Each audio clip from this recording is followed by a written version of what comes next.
on demande l'application des règles. Que ce soit Samuel Eto'o, vous estimez que Samuel Eto'o, parce qu'il a joué au football, il est au-dessus de la loi? Abdourahmane Amadou nous parle des échecs de Samuel Eto'o à la tête de la FECAFOOT et s'exprime sur le conflit qui l'oppose à Marc Brice. Regardez cette vidéo jusqu'à la fin.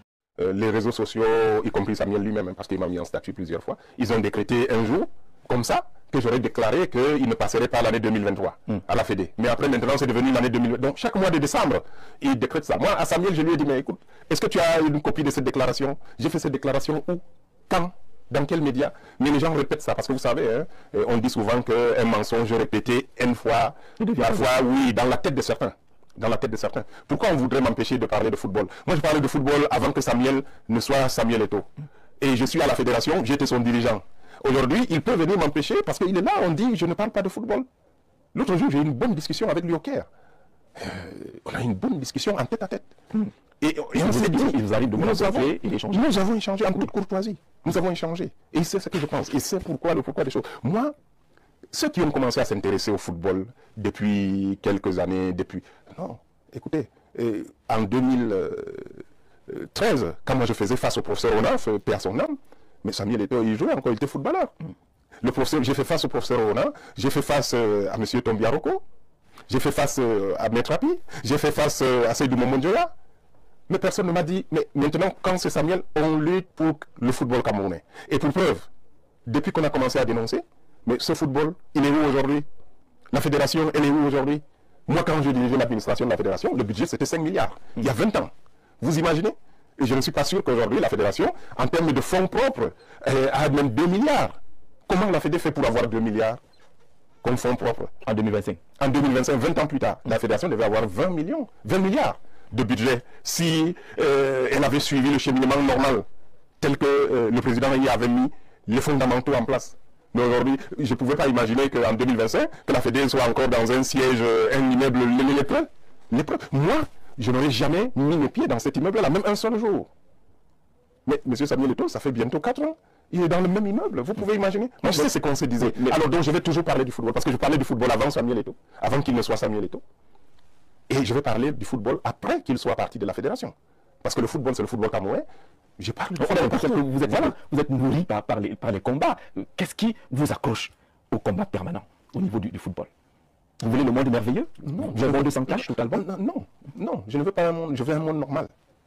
Je veux un monde normal. Et c'est ça, c'est pas moi. On est des centaines. Qu'est-ce qui n'est pas normal? On est des centaines. On est des centaines. Oui.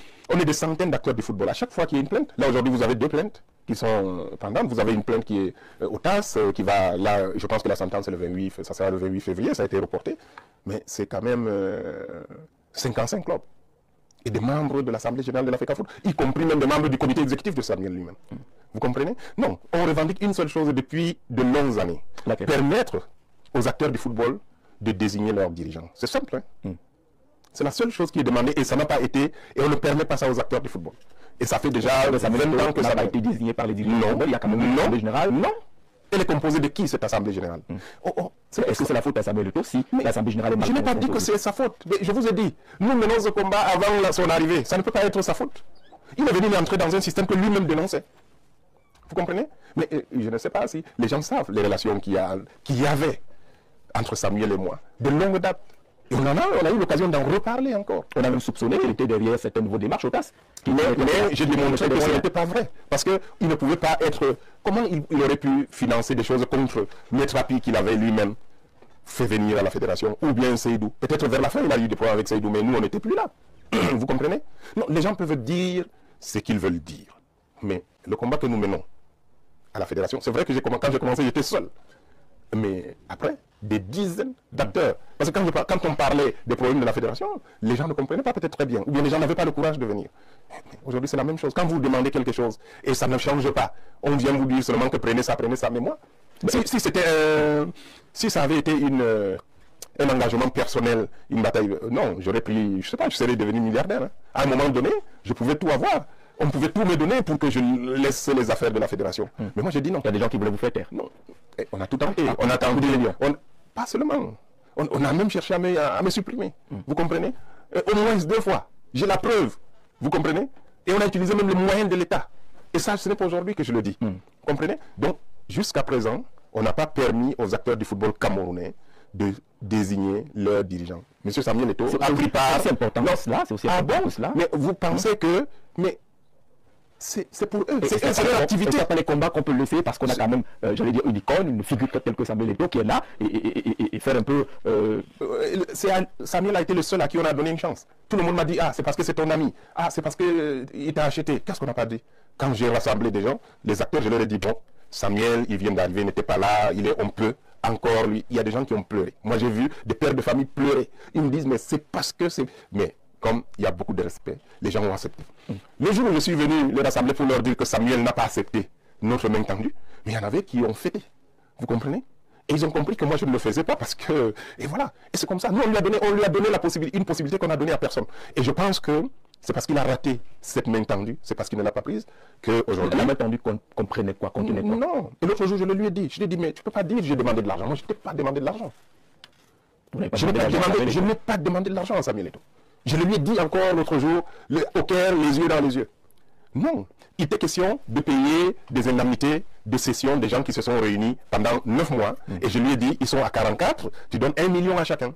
Il me dit, mais et toi, il faut qu'on parle de tout. L'argent de qui? L'argent de la fédération. D'accord. La fédération devait payer parce qu'on est en face d'une assemblée générale légitime, celle de 2009, qui était au TAS. Et on était en train de dire que bon, il faut qu'ils retirent leur appel du TAS. Je dis, bon, 44 personnes, je pense qu'on peut aller sur la base qu'il y a eu tel nombre de séances, de sessions, comme on a tenu des sessions. Il y a eu des communiqués, les gens se sont déplacés, on a payé au moins 4 ou 5 sessions. Vous comprenez? Donc, je disais, bon, pour apaiser, voilà le seul point où moi, j'ai parlé d'argent. Et ça, je l'ai mis par écrit. Quand ça a commencé, j'ai mis par écrit, j'ai rappelé, j'ai écrit une lettre à Samuel, je vous dis, voilà le contenu de nos, et il n'a jamais répondu pour dire que, écoutez, ce n'était pas ça. Mais je lui ai dit, mais Samuel n'a pas plus d'argent que l'État du Cameroun. Il n'a pas plus d'argent que... Si je n'ai pas pris l'argent de l'État, c'est chez lui que je vais venir prendre de l'argent et monnayer ou bien... Non, je suis désolé. Moi, il n'a jamais été question d'argent. Il était question du football. Et aujourd'hui, c'est la même chose. Samuel savait qu'il participait à une fausse élection. Il est venu avant me voir, avant l'élection. On en a parlé, on en a discuté. Il m'a donné ses raisons. J'ai compris. Et après l'élection, il est venu, nous en avons parlé. Et moi, j'ai ouvert la porte. Parce que j'étais dans une posture où je pouvais régler les problèmes. Et aujourd'hui, allez lui demander si c'était à refaire, si on pouvait revenir en arrière. Tout ce qui s'est passé, c'est parti de là. Et ils ont déclaré que non, il a arrêté, il n'y a plus de pouvoir à la fédération. Il n'y a jamais eu autant de litiges à la fédération. D'accord. Voilà. Si on prend votre dernière démarche, vous partez rencontrer les instances juridictionnelles pour leur demander d'alourdir une sanction contre Samuel Eto'o. On prend ça comme des Camerounais, on voit ça de mauvais oeil. Pourquoi est-ce que vous demanderiez qu'on sanctionne un peu plus Samuel Eto'o? Mais pourquoi vous prenez les choses de cette manière? On demande l'application des règles. Que ce soit Samuel Eto'o, vous estimez que Samuel Eto'o, parce qu'il a joué au football, il est au-dessus de la loi? Au Cameroun, le président de la République n'est pas au-dessus de la loi. Personne n'est au-dessus de la loi. Voilà. Donc, si vous ne respectez pas les règles, si vous ne respectez pas la loi, ah, mais écoutez, je vous ai dit, ce n'est pas un problème de Samuel Eto'o. Quand on était face au professeur Ouna, j'ai été convoqué, je ne sais plus, au comité central du RDPC. J'avais des gens qui me disaient, mais qu'est-ce que vous avez contre le professeur? Pourquoi vous voulez humilier le professeur? Écoutez, à la médiation, écoutez, la volonté. Non, je dis, mais non, écoutez, on veut que les règles soient appliquées. Et c'est la même chose. Quand j'avais rencontré le président Ahmad pour la première fois avec Omari à Casablanca, il m'a dit, mais c'est vous qui voulez changer le monde. Parce que c'est comme ça que ça s'est toujours passé. Votre gouvernement reconnaît un président, ça il parlait de Tombi Aroko, la FIFA reconnaît un président de fédération, la CAF reconnaît, votre gouvernement reconnaît, et vous dites que vous ne reconnaissez pas. Je dis, mais écoutez, c'est les règles. Changez les règles. Vous comprenez? Donc, ce n'est pas une question d'individu. Je suis désolé. Moi, je ne le mets pas au niveau des individus. Samuel Eto'o en tant que personne, mais je pense que ses collaborateurs étaient surpris l'autre jour au siège de la CAF, quand il m'a tenu par la main pour qu'on rentre dans une salle pour avoir une franche discussion. Les gens étaient surpris. Sur le plan personnel, moi, je n'ai aucun problème. Mais pourquoi est-ce que je me comporterais différemment avec M. Samuel Eto'o de ce que je faisais avec le professeur Ouna, avec M. Tombi Aroko, avec Maître Api ou bien avec M. Seydou Momondoya? Ça veut dire que moi, je déteste Seydou, M. Seydou, que je déteste M. Tombi Aroko. Alors, ceux qui lisent le bilan de la FECAFOOT aujourd'hui disent qu'on ne laisse pas le temps à Samuel Eto'o de travailler. Il a sur la tête le ministre des Sports, il a sur la tête les présidents de club, il y a vous et autres, et qui n'a pas la possibilité de mettre en place sa vision et ses projets. Il a choisi. Il a choisi, c'est lui qui a choisi ça. Non, mais quand vous venez, si vous voulez travailler, mais vous apaisez l'environnement. Vous apaisez l'environnement. Et il y a des gens qui sont là. Samuel Eto'o le sait. On est là depuis des années. On propose comment je peux dire, des réformes structurelles. Et aujourd'hui, regardez, la fédération est entre les mains de José Samuel. Il peut me vendre la fédération s'il veut. Il prend même des décisions sans même dire les membres assument. Pourquoi? C'est la manière avec laquelle on a choisi ses membres. On a proposé des réformes structurelles en disant qu'il faut arrêter, mais pour des raisons politiques et politiciennes. Que ce soit la présidence de la République, on a toujours voulu maintenir un système qui tue notre football. Et aujourd'hui, il voit qu'il n'y a plus de football. Hein. Même s'il n'y avait pas de fédération, vous allez toujours avoir une équipe nationale. Vous donnez des passeports aux jeunes qui viennent, mais le football camerounais, il est haut. Depuis quand un club camerounais a franchi la phase de poule de la Ligue des Champions? Avant les tours, en tout cas. Non, avant, il y avait quand même. Ah oui, il y avait des finales. Coton Sport a joué combien de finales? Mais a fait combien de phases de poule? Mais regardez, on n'a même pas de championnat. Hein. Tout le monde dit qu'on a un championnat, mais on n'a pas de championnat. Parce que le championnat qu'on a, c'est un tournoi. Vous comprenez? Ces dernières années, vous faites les playoffs, vous jouez, mais quel pays c'est la question reste posée, Abdoulhamad. Comment peut-on travailler dans ces conditions? Si vous créez les conditions, c'est compliqué, les rapports avec Samuel Eto'o sont compliqués, de la présidence au ministère, des associations, des clubs et autres, tout est compliqué. Comment faire pour travailler dans ces conditions? Il y a l'ONIES, il y a les stades qui coûtent cher. Est-ce qu'il n'y a pas suffisamment de... Et vous pensez que la faute à qui? Là, vous jetez la faute. Non, je vous pose la question parce que vous parlez d'une seule personne qui est en conflit avec 10 entités. Vous devez vous poser des questions quand même. Ça veut dire que les 10 entités, y compris le gouvernement, y compris le ministère, y compris la présidence qui était avant, y compris les acteurs, moi je vous dis, il y a plus de football. Des choses assez visibles et parfois inquiétantes. Pour la désignation d'un entraîneur, ça fait bruit. Pour le choix d'un stade, ça fait bruit. Pour la gestion du matériel, ça fait bruit. Le financement de l'État, ça fait bruit. Pourquoi l'État a repris le contrôle de l'équipe nationale? Pourquoi? Vous le savez, regardez, non c'est simple, hein. Je pense que tout Camerounais observateur de la scène sportive sait, parce que vous prenez les conditions dans lesquelles on est allé à la Coupe du Monde, avec tous les problèmes qu'il y a eu, on a écarté Ngandé, on a fait ceci, on a accepté, avant même d'aller à la Coupe du Monde. La première erreur était de faire partir le coach Conceição. Dans ces conditions-là, non seulement ça nous a coûté de l'argent, mais ça a failli nous coûter la qualification. Mais les gens ont pensé que c'était son départ qui nous a qualifiés. Tout simplement parce qu'à la dernière seconde de la dernière seconde, on a pu marquer un but à Blida. Oui. Mais en réalité, Blida, c'était déjà une alerte. Vous comprenez? Et puis donc, le summum vraiment, c'est en Côte d'Ivoire. Vous avez vu la face qu'a donnée notre équipe nationale. Depuis quand on n'a pas vu une équipe nationale du Cameroun sous cet angle-là? Et vous savez ce qui a été très inquiétant? C'est qu'à la fin du tournoi, de la CAN après l'élimination, le discours des gens de la fédération, c'était que on n'a pas de joueurs, il va falloir s'habituer aux défaites, on sera en reconstruction et ça va durer de longues années. Ça veut dire qu'on a voulu plonger les Camerounais dans une situation où ils vont accepter la défaite. Mais quand Magbis est arrivé, les défaites d'aujourd'hui, non, ce n'est pas ça. Mais Magbis, comment il a fait pour avoir en 2 semaines une équipe qui n'a pas perdu jusqu'à maintenant? Dites-moi, mais ça veut dire qu'on a voulu nous vendre quelque chose de... Non, c'est les mêmes joueurs. Une équipe, ça perd ou ça gagne? Non. Je peux encore accepter que l'entraîneur dise qu'on a voulu nous dire, on nous a dit, écoutez, habituez-vous aux défaites. L'équipe du Cameroun, on n'a que des bras cassés. Il n'y a pas de joueurs au Cameroun. On est dans un passage à vide. Et donc, ne vous attendez pas, on va reconstruire et ça va prendre du temps. Et quelqu'un d'autre vient, par l'intervention du gouvernement. Et en 2 semaines, il monte une équipe et qui joue et qui gagne des matchs et qui se qualifie pour la CAN, mais vraiment avant la dernière journée, et qui aujourd'hui fait bonne figure, et le Cameroun a envie aujourd'hui. Moi je regarde le match du Cameroun sans avoir peur. C'est pour vous dire que quelque part il y avait des défaillances. Que les gens n'ont pas, si quelqu'un ne voit pas ça, et je vous parle du niveau du football. Il n'y a plus de football amateur par exemple au Cameroun. Ça ne se joue pas.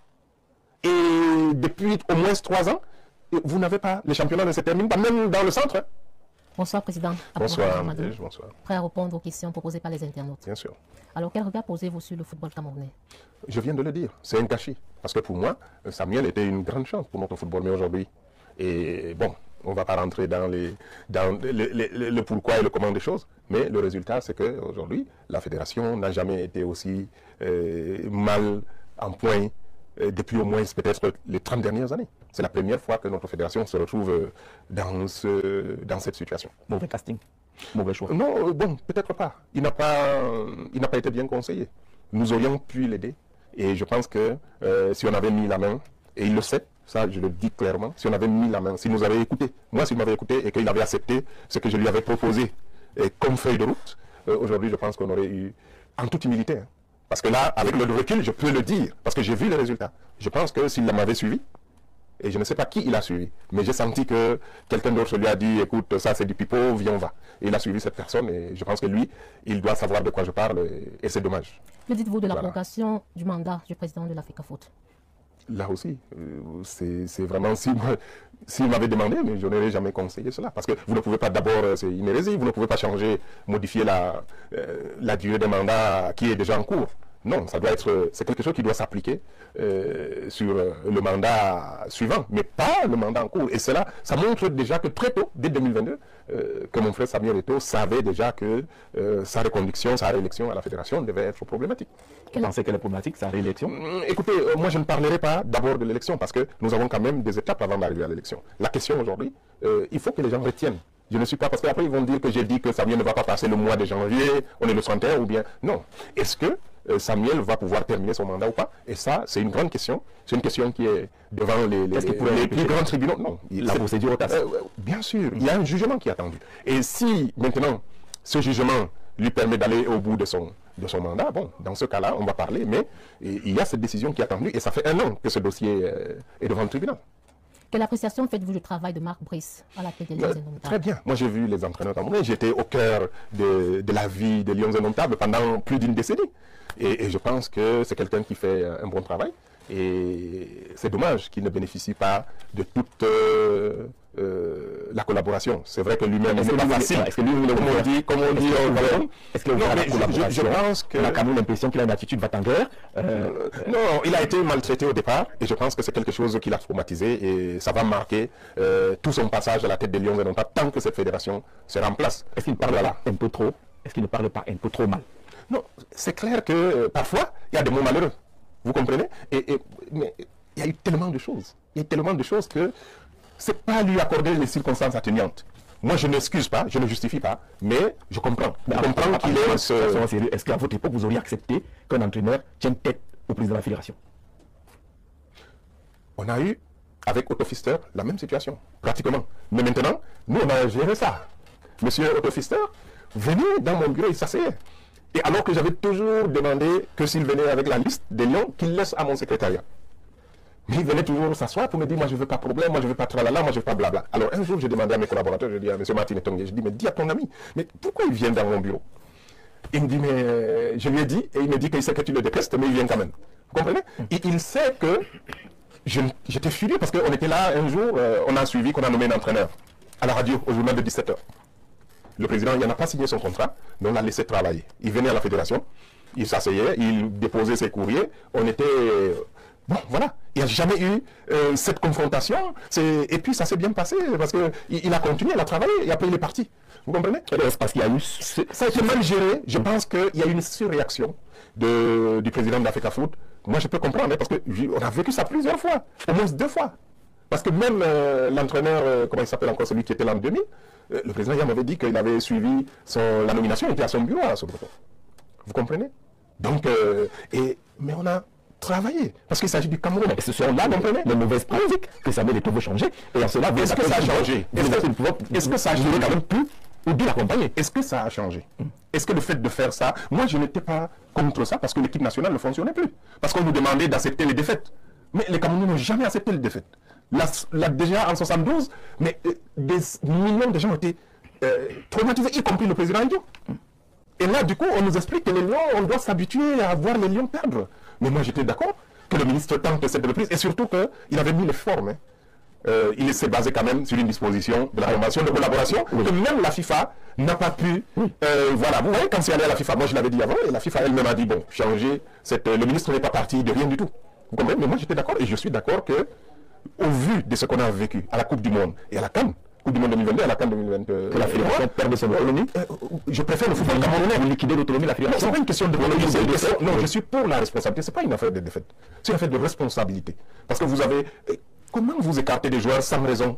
Comment est-ce que... comment il s'appelle? Choupo-Moting est sorti de l'équipe? Comment Gandé est sorti de l'équipe? Expliquez-moi. L'équipe de Cameroun, c'est pas comme ça. Mais nous, on marchait avec Samuel. Mais qu'est-ce qu'il ne disait pas au ministre Bidou? Qu'est-ce qu'il ne disait pas au président de l'Africa Foot quand il était joueur? Mais on aurait pu le balancer. Mais personne ne l'a fait. Mais s'il y avait quelqu'un qui était... Je sais pas. Mais je ne peux pas venir ici à la télé dire tout ce qui se passait. Mais Samuel sait que personne n'a eu ce qu'il a eu à l'équipe nationale. La fédération n'a jamais été aussi, les dirigeants n'ont jamais aussi été tolérants. On a même modifié les règles. Le mot tolérant, la tolérance. Est-ce que vous ne demandez pas au ministre des Sports d'entrer dans cet esprit de tolérance? Mais pourquoi vous me demandez? Moi, je ne suis pas le collaborateur du ministre des Sports. Bon, c'est que vous avez ces facultés à écrire, à saisir tout le monde. Non, arrêtez un peu. Non, vous défendez des causes justes. Moi, j'ai la prétention de défendre les causes justes. Et quand je pense que j'estime qu'une cause n'est pas juste, je ne la défends pas. D'accord. Vous comprenez? J'estime que la fédération a failli dans sa gestion de l'équipe nationale du football camerounais. Et dans ce cas-là, vous faites quoi? Si vous avez des gens à la fédération qui font n'importe quoi. Mais il n'y a que l'État pour tenter une reprise en main. Il y a une loi. Une fédération, c'est pas, comme on dit, un État dans un État. Le football, c'est quand même le football camerounais. Au-delà du ministre et tout, mais ce sont les Camerounais. Mais vous étiez fiers des défaites à la... Si on parle de défaites, on ne parlera pas d'organisation structurelle, qui est quand même importante. Est-ce que ça arrange? Comment est-ce que ça sonne dans vos oreilles qu'on dise que l'État débloque l'argent qu'on voudrait reverser directement au club alors qu'il y a une fédération? Je vais vous dire une chose. Oui. Le président, il a passé plus de 15 ans à la fédération. Il n'a jamais touché, la fédération n'a jamais touché à un rond de l'État.